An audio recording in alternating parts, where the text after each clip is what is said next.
दोस्तों, हमारी लड़ाई आतंकवाद और आतंकवादियों के खिलाफ थी। इसलिए 7 मई को हमने केवल आतंकवादी ठिकानों पर ही हमला किया था। पर अफसोस इस बात का है कि पाकिस्तानी सेना ने आतंकवादियों का साथ देना उचित समझा और इस लड़ाई को अपनी लड़ाई बना ली।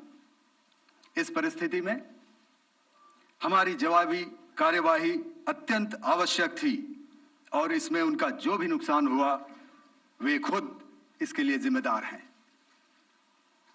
हमारी तरफ से हमारी एयर डिफेंस सिस्टम्स देश के लिए दीवार की तरह खड़ी थी और इसको भेदना दुश्मन के लिए नामुमकिन था। This brings me to the point, how have Indian forces managed to minimize the damage to both civilian and military infra in the country in spite of the unrelenting efforts by the Pakistani forces? Most of you and the majority populace within the country have had a lot to say about the layered and integrated air defense systems put in place by the Indian Armed Forces, which includes the assets of the Indian Army, the Indian Navy, in addition to the primary air defense assets of the Indian Air Force. As you all are well aware, this robust AD system comprises of a large variety of multi-layered AD sensors and weapon systems, from point defense weapons like the low-level air defense guns, shoulder-fired manpads, and short-range surface-to-air missiles or SAMs, to area defense weapons like the air defense fighters and longer-range surface-to-air missiles within our inventory. Additionally, the numerous waves of drones and unmanned combat aerial vehicles employed by Pakistan were also thwarted by the indigenously developed soft and hard kill counter-US systems and the well-trained Indian air defense personnel.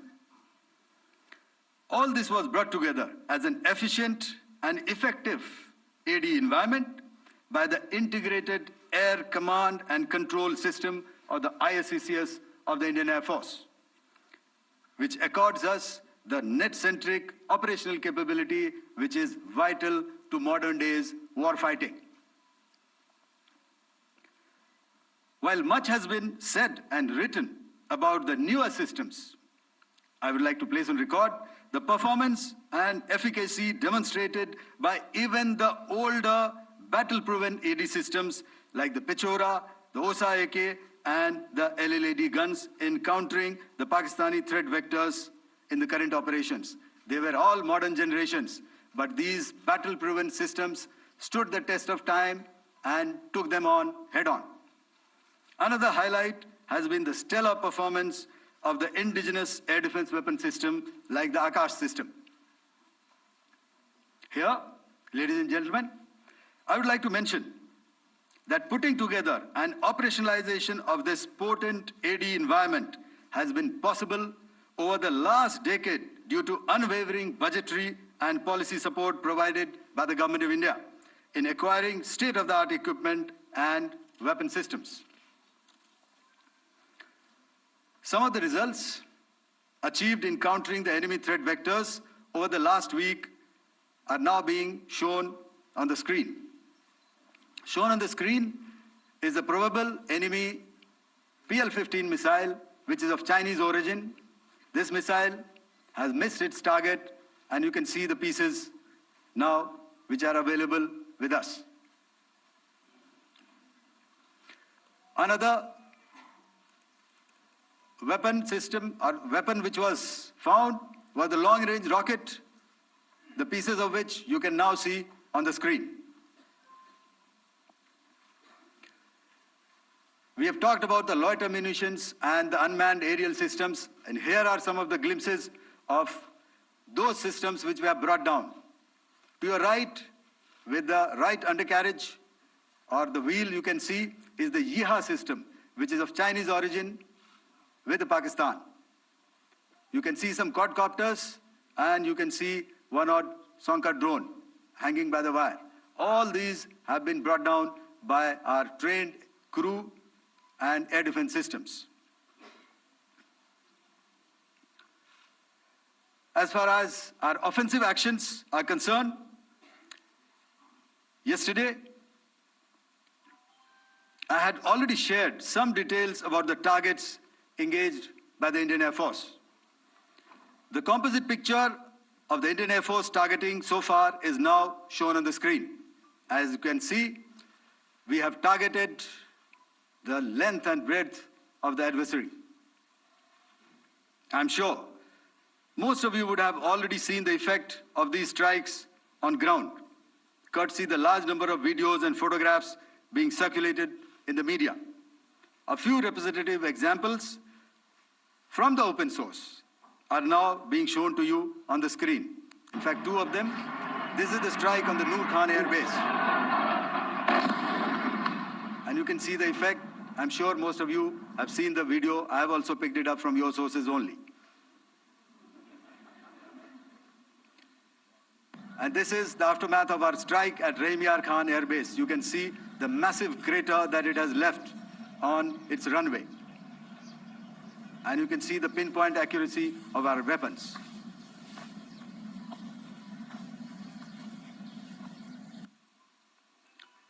So with that, giving you an overview of how our air defense systems have thwarted the enemy drones, their fighter aircraft, their missiles, and resulted in minimal losses on our side. I would now hand over to the DGMO to cover his portion. धन्यवाद air marshal Bharti.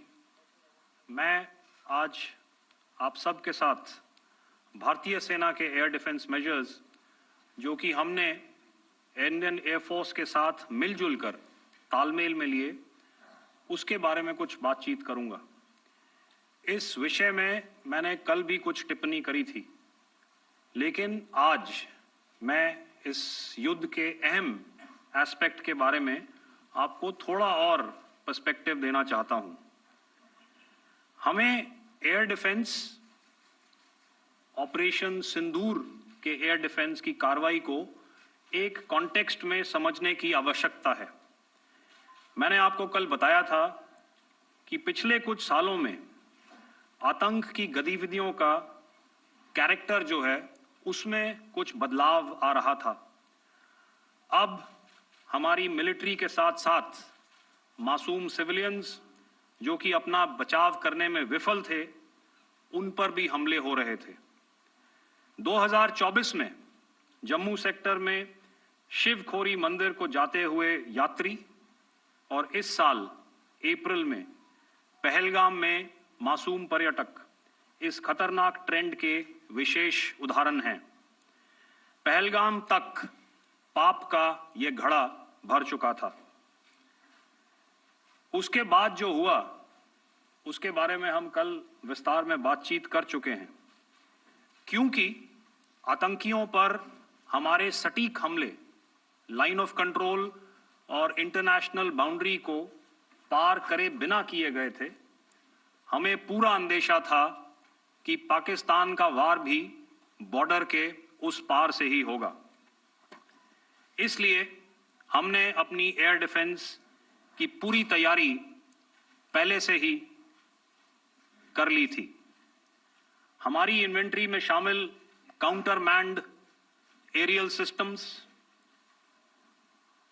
Electronic warfare के साधन और air defence weapons का Indian air force के इसी प्रकार के systems के साथ एक अनोखा मिश्रण किया गया।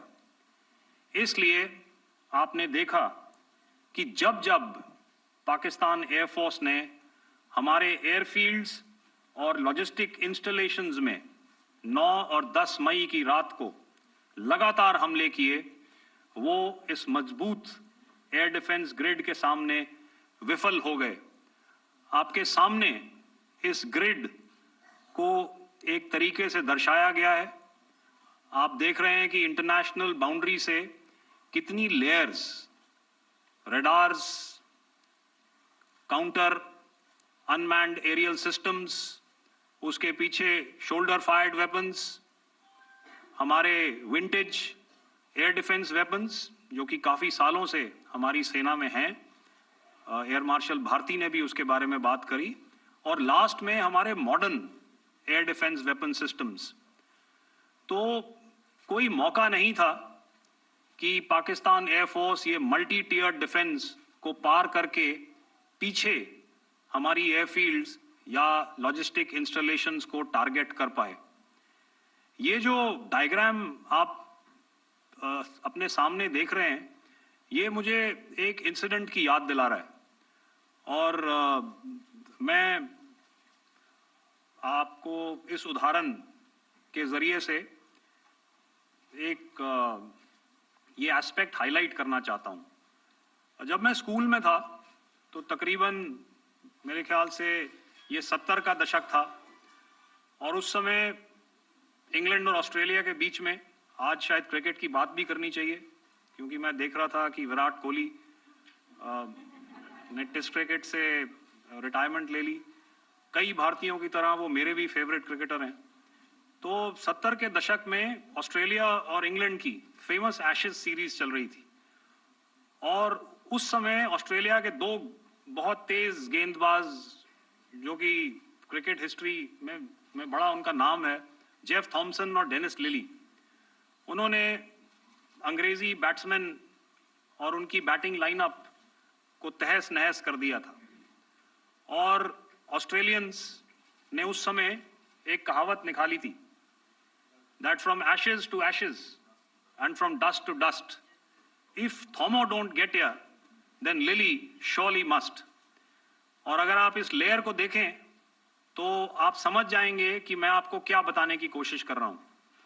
तो अगर आप सारे सिस्टम्स को पार कर भी गए तो आपको फिर भी एयरफील्ड या लॉजिस्टिक इंस्टॉलेशन या जो भी चीज को आप टारगेट कर रहे हैं उसमें पहुंचने से पहले कोई ना कोई इस लेयर्ड ग्रिड का सिस्टम जरूर गिरा देगा।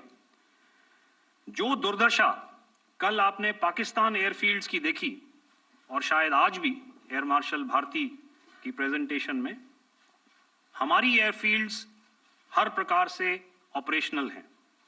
यही नहीं, पाकिस्तान के ड्रोन्स और वेपनाइज्ड यूएवीज से की गई हमलावर कोशिशें भी इस ग्रिड के कारण नाकाम हुई और जो बचे कुचे ड्रोन्स थे उन्हें हमारे शोल्डर फायर्ड हथियारों से मार गिराया गया। मैं यहां पर अपनी बॉर्डर सिक्योरिटी फोर्स की भी सराहना करना चाहता हूं। उनके डायरेक्टर जनरल साहब से लेकर बॉर्डर पर तैनात बीओपी पर पहरा देने वाले आखिरी जवान भी हमारे इस अभियान में बढ़ चढ़कर शामिल हुए और बहुत बहादुरी से उन्होंने हमारा साथ दिया। उनके काउंटर अनार्म्ड सिस्टम्स भी हमारे इस मल्टी टियर्ड एयर डिफेंस ग्रिड का हिस्सा थे, जिसके कारण पाकिस्तान की नापाक हरकतों का विनाश किया गया। आपने सुना ही होगा, जब हौसले बुलंद हों तो मंजिलें भी कदम चूमती हैं। In the end, I would like to highlight again that in every single domain that Operation Sindoor has been prosecuted, there has been absolute synergy between the three services. Not only have we, in this endeavor, been fully supported by our government, departments, and agencies, I cannot here not mention our 140 crore countrymen that have stood behind us with their prayers and goodwill, urging and inspiring us to achieve our mission and objectives. For that, we salute you. You are indeed the best. Jai Hind.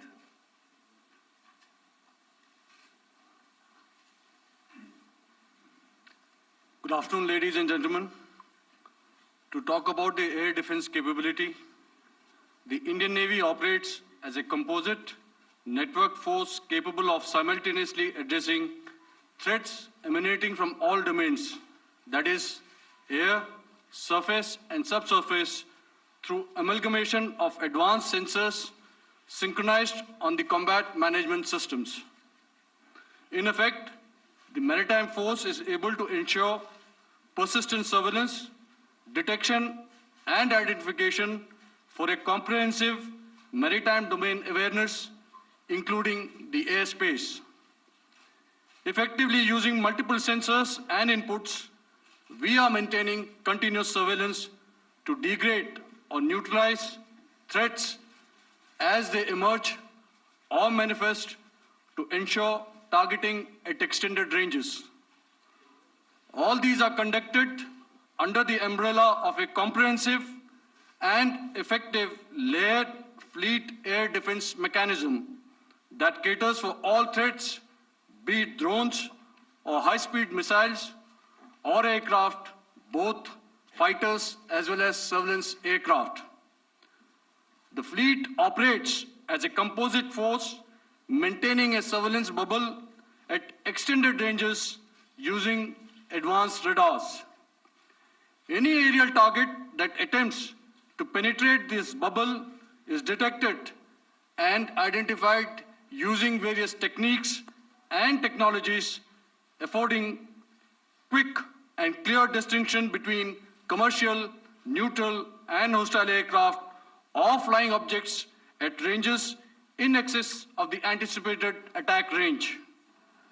The Carrier Battle Group, with its integral air wing, provides the first layer of this layered mechanism. Adequately equipped and trained to high degree of proficiency, our pilots are able to operate both by day and night. In the current standoff, the presence of our aircraft carrier with large number of MiG-29K fighters and airborne early warning helicopters prevented any suspicious or hostile aircraft to close the Carrier Battle Group within several hundred kilometers. अगर मैं सरल शब्दों में बोलूं तो कोई भी संदिग्ध और दुश्मन के हवाई जहाज को कैरल बैटल ग्रुप के कई सौ किलोमीटर पास आने का मौका नहीं दिया. Over the past few years, and most importantly, immediately after the cowardly incident by Pakistani-sponsored terrorist attack at Pahalgam, we had validated our anti-missile and anti-aircraft defense capability in a complex threat environment using cross-platform cooperative mechanism. Our powerful carrier battle group with formidable offensive capability was able to operate with impunity and maintained an uncontested presence in the area of operations. Effectively, it compelled the Pakistani air elements to remain bottled up close to the Makran coast, denying any opportunity to be a threat in maritime space. The Indian Navy maintains a credible capability to detect, identify, and neutralize any aerial platforms that threaten our units at sea. To sum up, the Indian Navy's dominance thus ensured that, should we choose to, we can strike at will. Thank you, Shamdo Varna, Jai Hind. May I now hand over to Director General Air Operations for further proceedings. Thank you, Pramod. I think a lot has been said, and I would only end by saying and emphatically state that all our military bases, all our systems continue to remain fully operational and ready to undertake any future missions should the need so arise. और अंत में यह मैं स्पष्ट शब्दों में कह देना चाहता हूं कि हमारी सभी मिलिट्री बेसेस और सारे इक्विपमेंट और सिस्टम्स ऑपरेशनल हैं और जरूरत पड़ने पर अपने अगले मिशन के लिए तैयार हैं और तत्पर भी हैं. शुक्रिया दोस्तों, और यदि कोई अभी क्वेश्चंस हैं तो हम लोग तैयार हैं उसके लिए. Just a second, ladies and gentlemen. Like yesterday, I'll request you to raise your placards, which most of you are doing. Again, repeating it, anything which is confidential in nature will not be responded to. And as you are aware, the DGMOs, all three of them, have got an important assignment after this, which you also are very well aware of. So we shall not be taking too many questions today. I started with both the ends yesterday. Today I'll start from the center, 237. 237. And I'll request you to please maintain, I'll ask you, I'll come to you. Hello hello sir, मैं आवाज आ रही मेरी? Hello sir, Madhurendra, मैं news nation से आपकी press conference के शुरू होने के ठीक पहले एक वीडियो हमने स्क्रीन पर देखा, जिसमें राष्ट्रकवि रामधारी सिंह दिनकर की कृष्ण की चेतावनी की प्रमुख पंक्तियों को उद्धृत किया गया और सीधे सीधे दुश्मन को संदेश दिया गया कि याचना नहीं. मधुरेंद्र, मैं न्यूज नेशन से. प्रेस कॉन्फ्रेंस शुरू होने के ठीक पहले राष्ट्रकवि रामधारी सिंह दिनकर की जो कृष्ण की चेतावनी है, उन पंक्तियों को सामने रखा गया और कहा गया कि याचना नहीं अब रण होगा, जीवन जय या मरण होगा. कल शिव तांडव स्त्रोत के जरिए दुश्मन को संदेश दिया गया था और आज राष्ट्रकवि रामधारी सिंह दिनकर की इन प्रमुख पंक्तियों के जरिए ये किस तरह के डिटरेंट को क्रिएट किया जा रहा है, किस तरह के मैसेज को दिया जा रहा है, इसको थोड़ा इलेबोरेट करके अगर आप बताएं तो जाहिर तौर पर ये संदेश और व्यापक तौर पर जाएगा. और एक छोटा सा सवाल मेरा यह है कि ड्रोन अटैक को लेकर जो बातें सामने निकल कर आई हैं, एक बहुत हाइप क्रिएट था टर्किश ड्रोन को लेकर, TV2 और उसके तमाम ड्रोन को लेकर. ऐसा लगता है कि वो हाइप और ओवररेटेड ड्रोन जो है वो भारत में धराशायी हो गया. एक मैसेज दुनिया को चला गया कि अब हाइब्रिड वॉरफेयर में इसकी औकात नहीं बची है. Okay, alright, okay, thank you. आपने क्या नाम बताया अपना और किस एजेंसी से हैं? न्यूज नेशन से. बहुत अच्छा लगा आपकी हिंदी सुनकर और हिंदी कविता सुनकर. तो मेरे कलीग ने अभी बताया, I think I mentioned Yiha to be of Chinese origin. I would like to correct myself. The Yiha drones are of Turkish origin, so that comes to your question. All right, चूंकि आपने शुरू किया श्री रामधारी सिंह दिनकर जी की कविता से, हमारे राष्ट्रकवि रहे हैं, और क्या संदेश दिया जा रहा है, तो मैं बस आपको रामचरितमानस की एक कुछ पंक्ति याद दिलाऊंगा, आप समझ जाएंगे. तो याद कीजिए वो पंक्ति जो है, विनय न माने जलधि जड़, भय 3 दिन बीत, बोले राम सकोप तब, भय बिन होए न प्रीत. तो समझदार के लिए इशारा ही काफी. और जहां तक ये टर्किश ड्रोन्स का सवाल है, आपने देखा किस तरह के रेकेज यहाँ पे फोटोग्राफ्स हमने दिखाए हैं, चाहे वो टर्किश ड्रोन्स हो या और कहीं के भी ड्रोन्स हो. हमारे काउंटर यूएस सिस्टम्स, हमारे ट्रेन्ड एयर डिफेंस ऑपरेटर्स पूरी तरह सक्षम हैं, और हमारी देश की जो इंडिजिनस कैपेबिलिटी है काउंटर यूएस के लिए, उसने दिखा दिया है कि चाहे किसी भी तरह की टेक्नोलॉजी आ जाए, हम उसको काउंटर करने के लिए तैयार हैं. और मुझे बोलने की ज्यादा जरूरत नहीं है, आपने खुद ही अपनी आंखों से देखा है हमने इनका क्या हश्र किया है. धन्यवाद. All right. 226.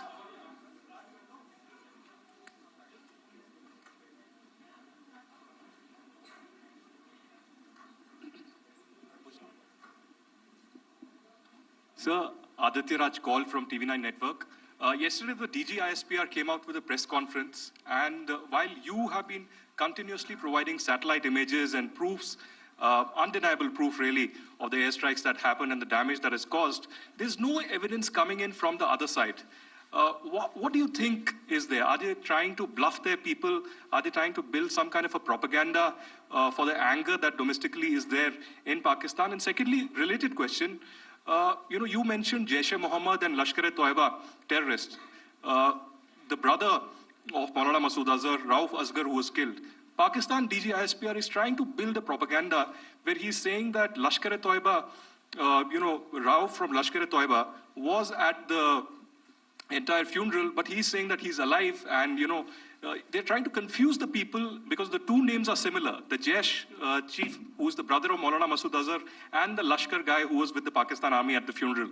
So could you clarify what has really happened? Because there is a lot of propaganda and information warfare happening from the Pakistan side. Thank you. I think the first part of the question you have answered yourself. I need not delve more on it. Why they are doing what they are doing, information is not forthcoming from there.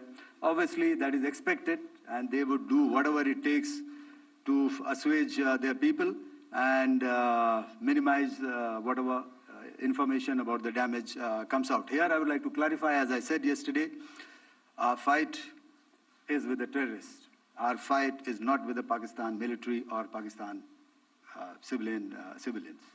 So that is very clear, and we are very clear in our targeting. So coming to the second part of your question as to what media or what propaganda spin the other side is trying to make out a story.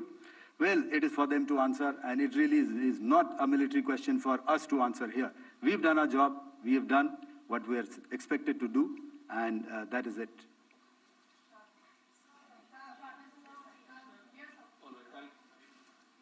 I'll come this side, 249.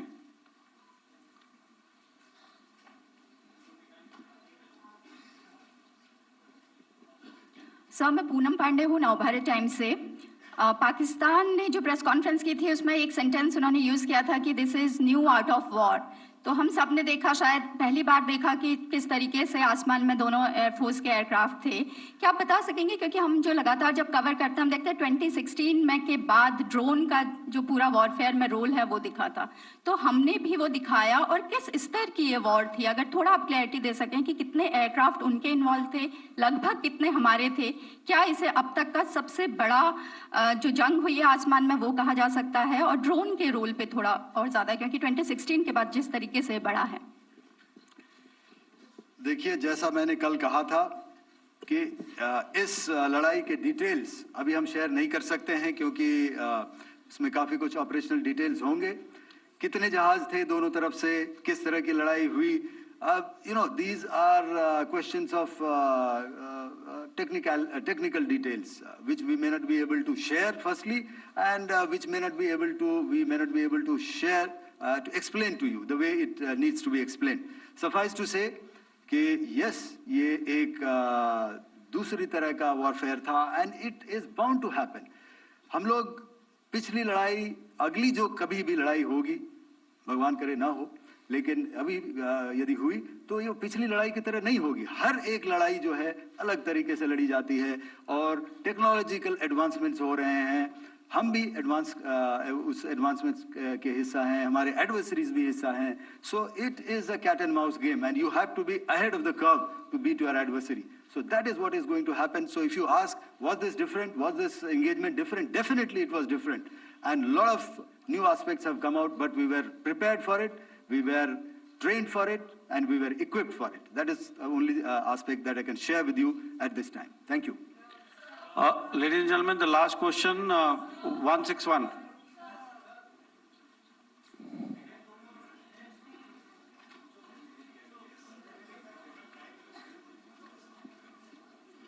Hi, sir. Thank you, sir. Stesh Philip here from the print. So the social media, the Twitter is abuzz with the fact that we hit a site called Kirana Hills, which is supposed to be the nuclear storage facility. And there is a lot of rumors about Sargodha. There are foreign analysts who've mentioned that the Sargodha attack led to certain leaks. Is there a confirmation that we actually hit Kirana Hills, or we were careful of not to do any such thing? Thank you. Thank you for telling us that Kirana Hill houses some nuclear installation. We did not know about it. Okay. And we've not hit Kirana Hills, whatever is there. Okay. I did not brief in my briefing yesterday. Thank you.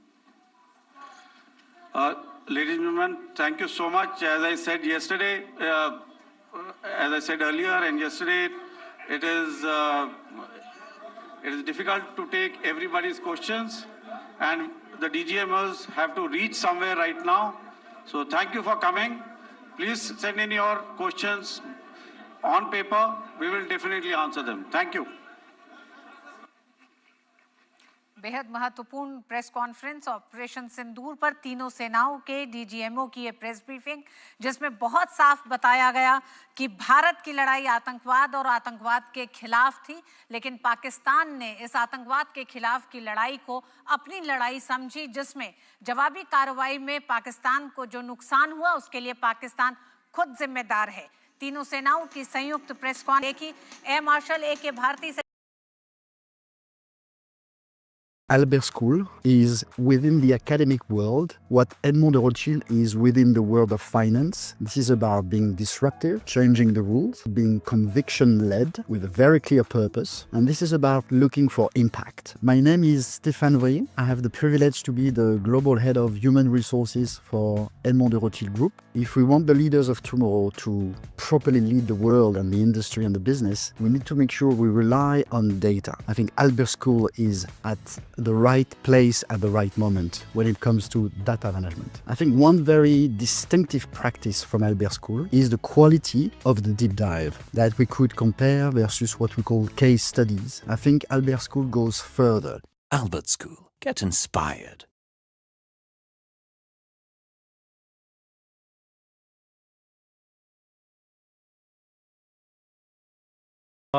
Welcome to this special press conference on Operation Sindoor. We will begin with opening statements by the three senior officers to my right here, who have been directly overseeing operations during Operation Sindoor.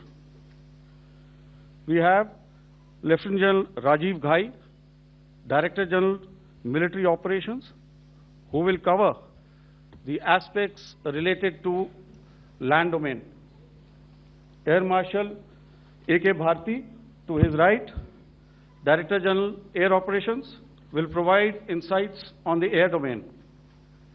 And to my right is Vice Admiral A.N. Pramod, Director General Naval Operations, who will cover aspects on maritime domain. Following their briefings, we will move on to the question answer session. I now request the DGMO to commence the opening brief. Thank you, Sandeep. A very good evening to all of you, ladies and gentlemen. You are all by now familiar with the brutality and the dastardly manner in which 26 innocent lives were prematurely terminated at Pahalgam on the 22nd of April. When you combine those horrific scenes and the pain of the families that the nation witnessed with numerous other recent terrorist strikes on our armed forces and defenseless civilians, we knew that the time had arrived to make yet another compelling statement of our resolve as a nation. Operation Sindoor was conceptualized with a clear military aim to punish the perpetrators and planners of terror and to destroy their terror infrastructure. What I do not state here, of course, is the often stated determination of India and its intolerance to terror. It set into motion a very diligent and microscopic scarring of the terror landscape across the borders and the identification of terror camps and training sites.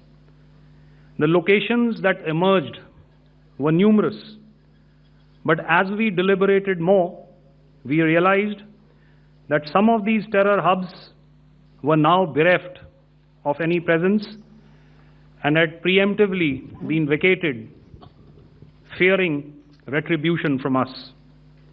There was also a term of reference and our own binding, self-imposed restriction to target only terrorists and thus prevent collateral damage. There were 9 camps that you are now all familiar with, which were confirmed by our various intelligence agencies to be inhabited. Some of these were in POJK, while there were others that were located in the Punjab province in Pakistan. Nefarious places such as Muridke, the hub center of the Lashkar-e-Taiba, has over the years bred infamous characters such as Ajmal Kasab and the likes of David Headley. What followed was a careful scrutiny of each of these sinister locations, their layout, configuration, even the type of construction in each structure, and the terrain obtained around these. This was with an obvious intent to deduce and identify the exact vector that was required for their neutralization, as also the eyes in the sky that we would send up to ensure that we brought back evidence that we had indeed targeted what we set out to. The precise images of these engagements on that fateful and historical night have already been showcased during the first press statement on the 7th of May that was helmed by our Foreign Secretary. I have no doubt in my mind that we achieved total surprise, and those strikes across those 9 terror hubs left more than 100 terrorists killed, including high-value targets such as Yusuf Azhar, Abdul Malik Rauf, and Mudassir Ahmed that were involved in the hijack of IC-814 and the Pulwama blast. The line of control was also violated soon after by Pakistan, and the erratic and rattled response of our enemy was apparent from the number of civilians, inhabited villages, and religious sites such as Gurudwaras that were unfortunately hit by them, leading to a sad loss of lives. The Indian Air Force played a major part in these strikes by engaging some of these camps, and the Indian Navy provided wherewithal in terms of precision munitions. The Indian Air Force obviously had their assets up in the sky, and I will here request Air Marshal Bharti, the Director General of Air Operations, to detail for you the methodology that the men in blue adopted to successfully manifest this mission. Thank you, Rajiv. A very good evening, ladies and gentlemen. It indeed is a difficult time that we have to come here like this and brief you. We could have done without this, but we had no choice. As the DGMO has detailed, the event was precipitated by the dastardly act at Pahalgaon. The sequence of events have already been detailed. We carefully selected the targets, and out of the 9 selected targets, the target systems that were given to the Indian Air Force were the notorious training camps at Bhavalpur and Muridke, these being further from the international boundary. Through critical target system analysis, we analyzed what was to be done to annihilate these targets and plan to engage these targets with precision air-to-surface guided munitions so as to avoid collateral damage. The modalities of planning process I will not go through at this instant. However, what I would like to show you is the results that we achieved through our targeted airstrikes. Could I have the second slide, please?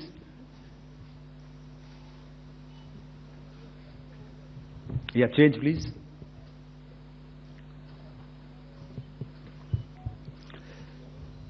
Okay. This is what the terror infra at Muridke looks like. If you see, north is as indicated, and To the right is east, where the international boundary lies. Could we have the next slide, please?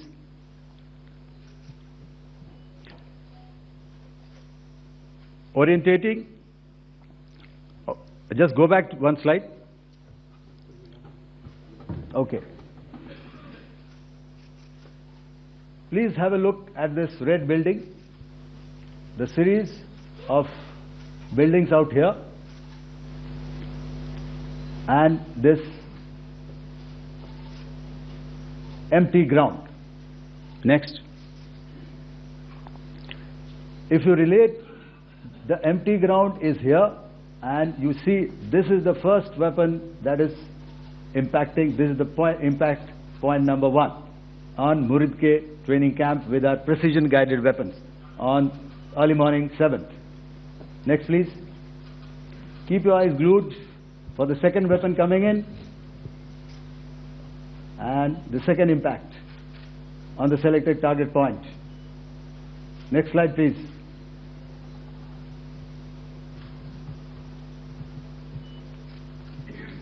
Third weapon, third impact. Continue. And fourth weapon, fourth impact. So through these targeted and precision targeting, we addressed the target at Muridke, which was the training infrastructure. Can you hear me? All right. Okay, I'll come closer to the mic. Now we go to the next target, which is the Bhavalpur training camp. Next slide, please. Okay, just wait. So the effect, if you see, the impact point, if I can point out, this is the impact point. The ammunition has gone through the roof and it has created a blast inside, the photographs of which you would have, all of you would have seen. And the red building, after that there was this double-story building. It has been completely decimated by precision targeting. Next, please. The target system, which was in the north, a series of buildings. I will show you how it looked. Next. Completely destroyed by our precision targeting. Next. Now coming to Bhavalpur, this is the target complex that we are dealing with, a fairly large target complex. So we had to carefully choose the points that we needed to address, which were high value and which would meet our stated objectives of eliminating the terrorists.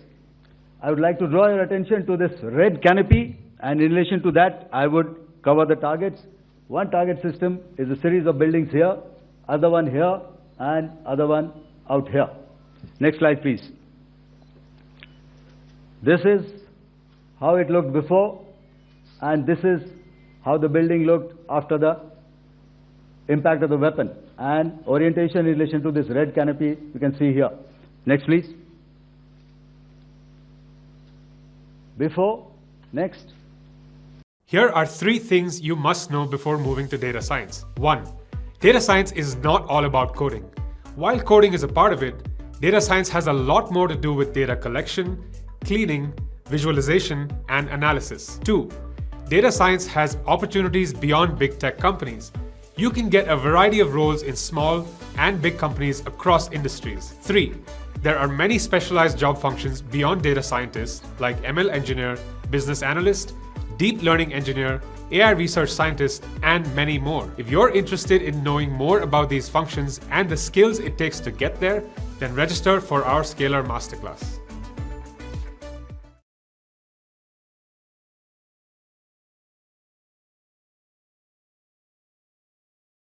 Stop wasting time applying for jobs on LinkedIn or Naukri or other online job portals. You know why? Because HR posts only 20% of the jobs on these sites, and most of them are entry-level jobs. But if you're a mid or senior level professional, you need to tap into the hidden 80% of the job market, because this is where you can find a gold mine of opportunities with higher salaries, great work culture, and growth opportunities. And I'll show you exactly how you can do that in my free Dream Job webinar. In this webinar, you'll discover my proven CAR framework that's helped over 25,000 working professionals learn how to find their dream jobs in companies like Deloitte, Amazon, Goldman Sachs, JP Morgan, and many more. Click the link below and join the free webinar right now. I'll see you on the inside.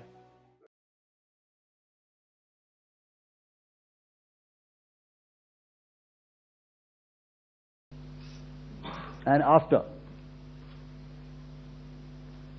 the roofs have completely collapsed. Next, this is the target system. Next, precision targeting, and we have achieved our objectives here. Next. All right, so that was what we did on the 7th. Our objective was to address these two terrorist camps, and that we did with precision. And thereafter, we maintained a robust air defense posture, because remember, our objective was to target the terrorists and terrorist infrastructure, not any other infrastructure, not the Pakistani military, not the Pakistani any other infrastructure. So that is what we have maintained on the 7th of May. However, what we saw in the evening of 7th of May, we were saturated with a raid of Pakistani unmanned aerial vehicles and small drones. And these came in waves in our civilian areas, over our military installations, and all of them were successfully intercepted. Few of them did manage to land. However, there was not much damage that they did. And we have our robust counter-US hard kill and soft kill systems which did the job. However, the difference here was that we had targeted the terrorists. The adversary now has targeted our civilians and the military infrastructure. So it had to be responded to. So in a quick and calibrated response, that very night, we struck their radar installations at Lahore and close to Gujranwala, the LYT installation, to indicate to him that we are ready, yet we do not want to escalate. Our fight was with the terrorists and not with the Pakistani military establishment. Thank you. Thank you, Air Marshal Bharti. So, ladies and gentlemen, he's outlined operations not only on the night of 6th and 7th of May, when Operation Sindoor commenced, but also on the subsequent night. Being well aware and familiar with the congenital and impulsive nature of our adversary, and even though we did attempt to reach out and communicate our compulsions to strike at the heart of terror to my counterpart in the immediate wake of Operation Sindoor, the request was brusquely turned down, with an intimation that a severe response was inevitable and in the offing. We were, of course, prepared. Operations on the 7th and the 8th, Air Marshal Bharti spoken about. On the night of 8th and 9th of May, they flew drones and aircrafts into our airspace all across the borders and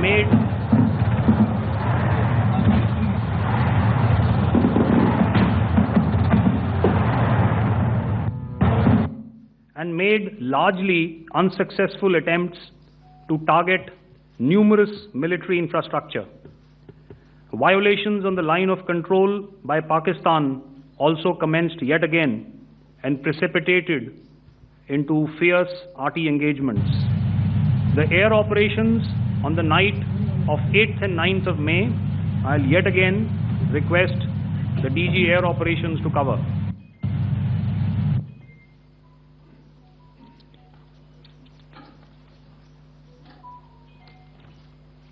So I just covered what happened on the night of 7th and 8th. what we found that on the night of 8th and 9th, starting as early as 22:30 hours, our cities had a mass raid of drones, unmanned aerial vehicles, UCAVs, starting right from Srinagar, going down right up to Nalia. It was a mass raid in waves, and it was relentless. However, we were prepared, and our air defense preparedness ensured that there is no damage on ground or to any of the intended targets that the enemy might have planned for. The difference between 7th night and 8th night was that on 7th night, he sent in his Jihad class of UAVs. However, these UAVs can go some distance, they are armed. However, on the 8th, less numbers of armed UCAVs were there or UAVs were there, and more numbers of quadcopters, maybe for surveillance or just for harassment of civilians. This continued till midnight. Our air defense preparedness ensured that there was no damage, that he wanted to up the ante and he wanted a fight, and we were up to the task. In a measured and calibrated response, we once again targeted his military installations, which included his SAM sites at Malirkant. This also included his surveillance radar sites at Lahore and close to Gujranwala. These were suitably addressed, and thereafter his drone attacks continued even till morning, which we countered, and during the daytime there was some respite. Here I would like to bring out another aspect. What we found was that while the drone attacks were being launched from somewhere close to Lahore, enemy had allowed his civilian aircraft to also continue to fly out of Lahore. Not only his own aircraft, but international passenger aircraft, which is quite insensitive, and we had to exercise extreme caution, even at the cost of some tactical disadvantage, to ensure that there is no damage to any of the civilian aircraft. And this was also brought out in our press briefing during the day. On land, we also undertook certain measures such as deployment of air defense and electronic warfare assets to establish an integrated grid with the Indian Air Force, and I have seen and heard some of you wax eloquent about the benefits of such an architecture when it comes to negating and combating air intrusions. We also carried out deployment to include movement of our forces in the land, sea, and air domains. The night of the 9th and the 10th of May saw similar intrusions by drones and aircrafts, and this time there was a concerted effort to target airfields and some very, very important logistic installations, albeit yet again unsuccessful and denied gallantly and efficiently, I must say, by the integrated Indian Air Force and Indian Army Air Defense. We further strengthened our deployment and also initiated some pressure points to send a very clear and unambiguous message to the other side to desist from any misadventures on land. Some of the airfields and dumps saw repeated attacks in waves from the air. All were thwarted. The Pakistan Army has reported to have lost approximately 35 to 40 personnel in artillery and small arms firing on the line of control between the 7th and the 10th of May. What the other side had probably also not reckoned with was the speedy and precise turnaround and hit back by the Indian Air Force. And I will yet again ask Air Marshal Bharti to speak about these significant and game-changing strikes. I will thereafter request Vice Admiral Pramod, my colleague and Director General of Naval Operations, to tell us about some very telling naval maneuvers in the Arabian Sea that exerted pressure on the night of 9th and 10th of May. Over to you, sir. Thank you. Commencing about 2000 hours, that is 8 p.m. local time, on 8th of May, several Pakistani unmanned aerial systems, drones, combat vehicles attacked multiple IF bases. These included Jammu, Udhampur, Pathankot, Amritsar, Bhatinda, Nal, Dalhousie, Thois, Jaisalmer, Uttarlai, Falodi, Nalia. These were almost simultaneous and they came in waves. All our AD guns and other systems were waiting for them. All these waves were neutralized by our trained crew using the air defense systems that they have, and also some of them were utilized using our legacy systems like Pechoras and IF Summer, which we have recently acquired. And some were neutralized by the Garud snipers. There was no damage on ground from these incursions and these mass raids, if I could call them, from the Pakistani side. However, following these relentless attacks on our air bases, on our forward positions, and on our civilian targets, this was time to convey some message to our adversaries. And therefore, a decision was taken to strike where it would hurt.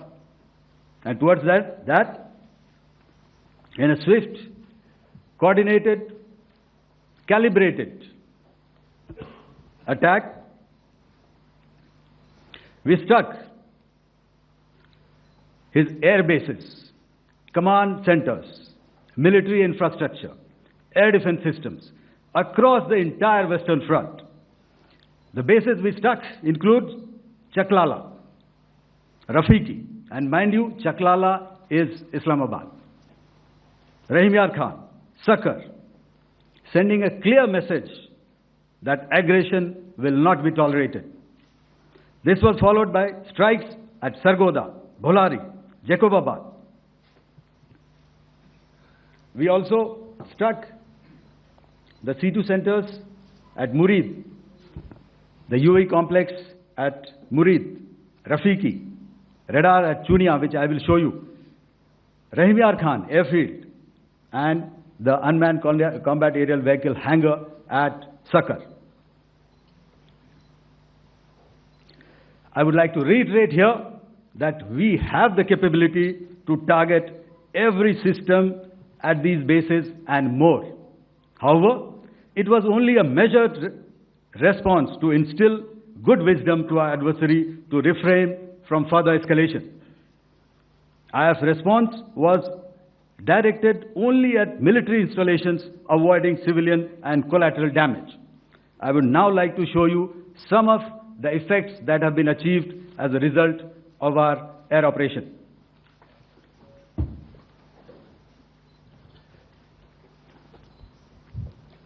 Here is the Pasrur air defense system, if you could see.